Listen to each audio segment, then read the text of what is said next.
This is Gabe with the Central Oregon Avalanche Center. I'm out at Newberry Crater, kind of underneath Paulina Peak behind me, and I'm on a north-facing slope, pretty low in the terrain at 6,800 feet, kind of in this little glade that's open to the sky. Right now, we don't have any avalanche problems here in Newberry Crater. I haven't seen any unstable snow or avalanches for nearly 2 weeks. So what our observations are focused on is like what could happen if new snow comes in or if it gets like really warm, kind of anticipating avalanche problems down the road.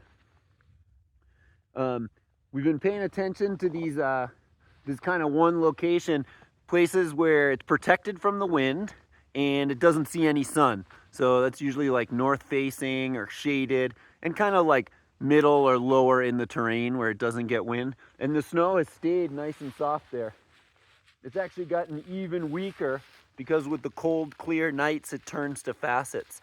So we have about, I don't know, here's about 4 inches of really light, facety snow, which if it snows on top of that, you know, that could be an avalanche problem in these locations.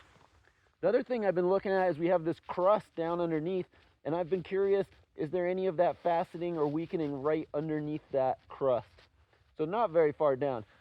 And the way I've been targeting that is with a shovel tilt test. I cut out my block.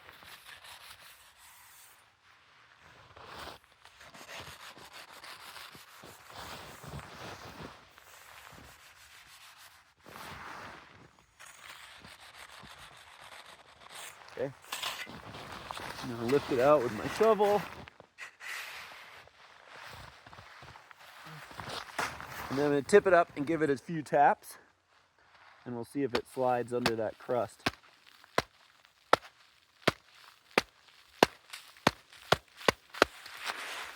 Took a lot of tapping, but I did get it to slide under that crust. And then when I've looked at this layer here, so that's right underneath the crust, when I've looked at that layer, I do see some like kind of sharper edges, sharp corners, and characteristics that we associate with faceting. So we are finding a little weak snow right underneath that crust, which could be a future avalanche problem if we were to get a lot more snow. Only in these locations, again, in those like sheltered, shady zones, kind of middle, lower terrain.